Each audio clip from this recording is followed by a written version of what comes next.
Good morning students, welcome to you on behalf of Diamond Public School खरबरा। आज मैं tense के बाद voice पर फोकस करूंगा। वॉइस क्या होता है? वॉइस को हिंदी में कहते हैं वॉच। वॉच दो तरह का होता है, यानी हम किसी भी बात को दो तरह से कह सकते हैं। दोनों तरह से कहने को, एक को तो एक्टिव कहते हैं और दूसरे को पैसिव कहते हैं। हम एक्टिव और पैसिव दो तरह से अपनी बात किसी के सामने पहुंचा सकते हैं। तो आइए देखें, हम एक्टिव पैसिव यानी दो तरह से बात पहुंचाने से पहले हमको क्या सीखना होगा, उसके विषय में हम पहले जानकारी प्राप्त कर लें। उसके बाद हम एक्टिव और पैसिव सेंटेंस बनाएंगे। तो आइए चलिए देखते हैं। वॉइस के लिए हमको सबसे पहले वॉइस के लिए हमें टेंस की अच्छी जानकारी होनी चाहिए। अगर हमें टेंस की अच्छी जानकारी नहीं है तो हम वॉइस नहीं बना सकते हैं, एक्टिव पैसिव वॉइस नहीं बना सकते हैं। इसलिए हमें एक्टिव पैसिव के लिए टेंस बहुत आवश्यक है। इसलिए मैंने सारा के सारे वीडियो जो है एक्टिव पैसिव आपको एक्टिव पैसिव वॉइस यूट्यूब पर मिल जाएंगे। तो यूट्यूब के से आप या किसी भी तरह से, चाहे जैसे भी तुम्हें टेंस की जानकारी होना चाहिए। जैसे हम प्रेजेंट इंडेफिनिट, पहली बात तो ये present indefinite, present continuous, present perfect, past indefinite, past continuous, past perfect, future indefinite, future perfect. अब जितने भी हैं टेंस के 12 पार्ट हैं। 12 में से तुम्हें 8 पार्ट तो तुम्हें लर्न करने होंगे और 8 के सभी स्ट्रक्चर पूरा तैयार करना होगा।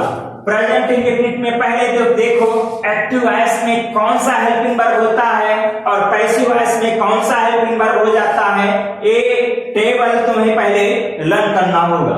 जैसे प्रेजेंट इंडेफिनिट टेंस में अगर एक्टिव में तो कोई हेल्पिंग वर्ब नहीं होता है, लेकिन तुम्हारे पैसिव में इज एम आर होगा।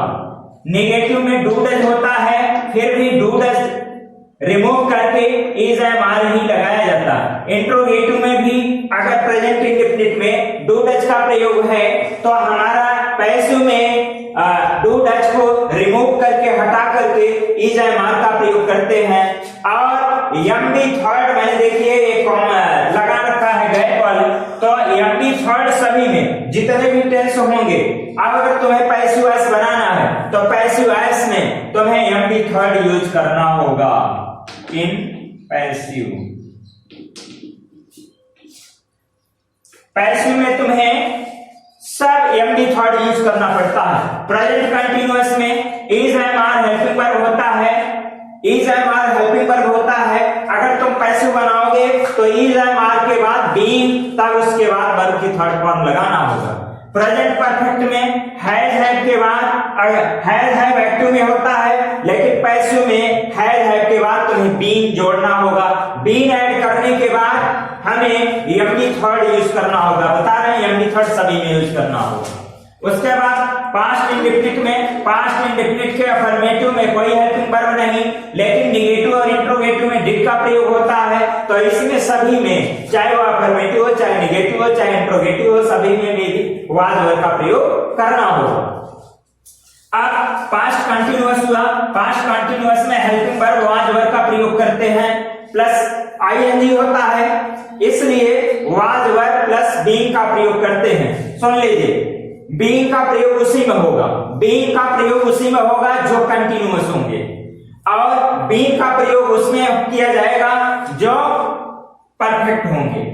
पास्ट परफेक्ट में हेल्पिंग वर्ब हैड होता है, तो लेकिन पैसिव वॉइस में हैड बीन में चेंज हो जाता है। अब ये हेल्पिंग वर्ब किसमें चेंज हो जाएगा? पैसिव वॉइस में, हैड बीन में, और मेन वर्ब का थर्ड फॉर्म यूज करेंगे।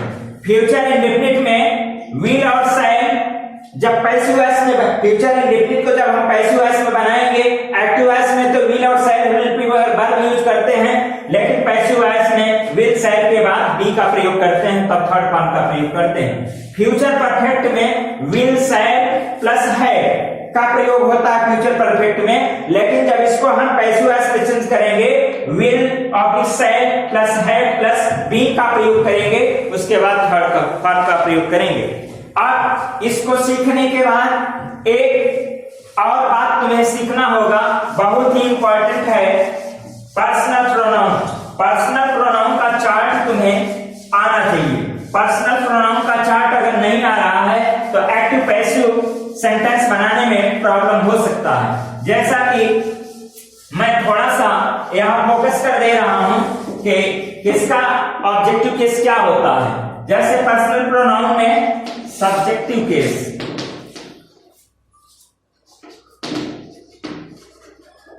सब्जेक्टिव केस,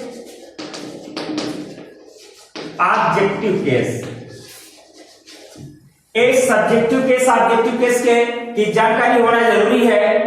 अगर इसकी जानकारी नहीं है तब भी पैसिव वॉइस नहीं चेंज कर सकते। जैसे आई सब्जेक्टिव केस में है तो इसका ऑब्जेक्टिव केस क्या होगा, मी। वी सब्जेक्टिव केस है तो इसका ऑब्जेक्टिव केस होता है अस। यू ऑब्जेक्टिव के यू सब्जेक्टिव केस में है तो ऑब्जेक्टिव केस में भी ये यू ही रहता है। अब ही सब्जेक्टिव केस में है तो इसका ऑब्जेक्टिव केस होता है हिम। अब सी सब्जेक्टिव केस है तो इसका होगा हर। इट आपका सब्जेक्टिव केस है तो इसका ऑब्जेक्टिव ही इट होगा। और दे सब्जेक्टिव केस है, इसका ऑब्जेक्टिव केस होगा देम। अगर ए पर्सनल प्रोनाउन का सब्जेक्टिव ऑब्जेक्टिव केस तुम्हें लर्न होना चाहिए। एक चेंज होते हैं, क्यों? सब्जेक्ट उधर जाता, ऑब्जेक्ट इधर आता है। सब्जेक्ट आई उधर जाएगा, मी हो जाएगा। मी इधर से अगर इधर लाएंगे तो आई हो जाएगा। वी उस साइड में जाएगा तो अस हो जाएगा। अस इस साइड से इस साइड लाएंगे, वी हो जाएगा। यू दोनों हैं, ये दोनों सेम हैं तो कोई दिक्कत नहीं, उधर भी इधर भी चाहे जिधर ले जाओ। अब ही को अगर हम ऑब्जेक्ट के प्लेस पे ले जाएगा, हिम हो जाएगा। हिम को अगर हमको इधर लाना होगा तो ही में बदल जाएगा। इसलिए ये जानकारी होना आवश्यक है एक्टिव पैसिव वॉइस की जानकारी के लिए। अब अगर इसके बाद आप लोगों को एक्टिव पैसिव वॉइस का वीडियो मिलेगा, इसके पहले ये तैयारी कर लीजिए, जानकारी कर लीजिए। अगर ये वीडियो अच्छा लगे तो ये लाइक, सब्सक्राइब और कमेंट अवश्य करिएगा। Thank you.